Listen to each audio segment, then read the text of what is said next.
Tapos, tahiin na natin yung laman. Yung malapit sa butchi. Dahil tinamaan nga pala yung butchi ng alod. Tahiin lang natin. Unay na pagluwas. Ilinisan natin kasi bawal yung dugo. Bawal kay lulumitaan may dugo.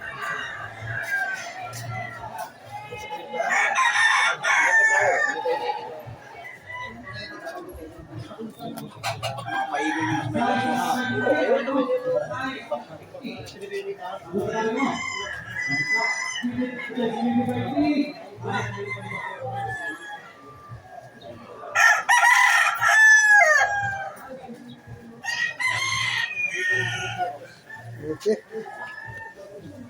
Yung balat naman natin tatahiin. Pero linisan mo natin ang maigi. Tanggalin natin yung mga dugo na tira.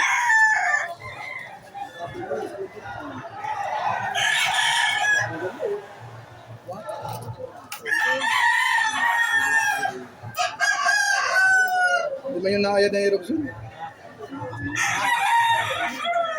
Ilaw na. Iwato na ako nagbubulo ng nila. Hindi pa ako nakabuhay sa eruption.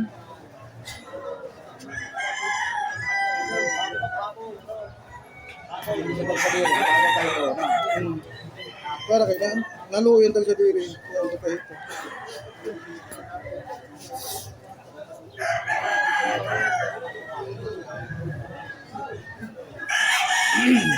Siguro sinahamparo ka, kaya ako siguro nakarigi. Tapos lagyan natin siya na amoxicillin powder. Manawakota ang tiksas. Manawata. Kanya nga. Para kahit hindi na painumin ng manok, ng gamot, walang problema. Kasi meron na siyang amoxicillin powder.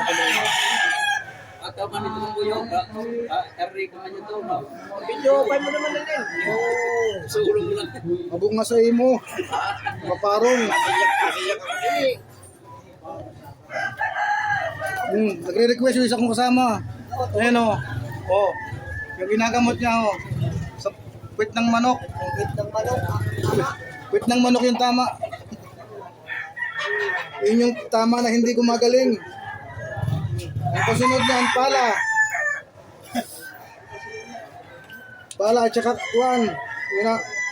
Watchoy o yung garson. Magpad.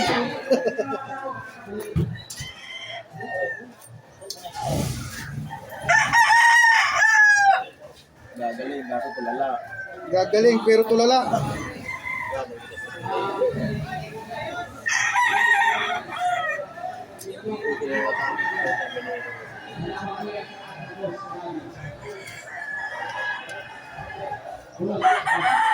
Yun, isang tahi na lang. At tayo matatapos na.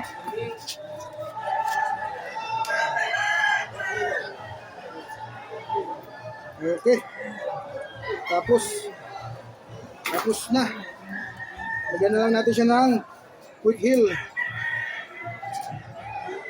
Quick heal, baka naman sponsor pang isang taon. Tapos hanapin lang natin ang tama. Okay, clear. Okay, mga lods, wala na. Oh, di ba? So, yung lods, tapos na. Load natin siya. Okay na. Yan lang, medyo pilay. Kasi may tama siya to. Tama yun. So, medyo napilay siya. Pero baldado yung isang daliri niya, baldado na.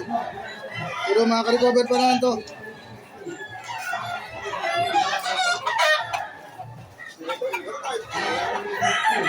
Yan, lods, pang dalawa na to na customer.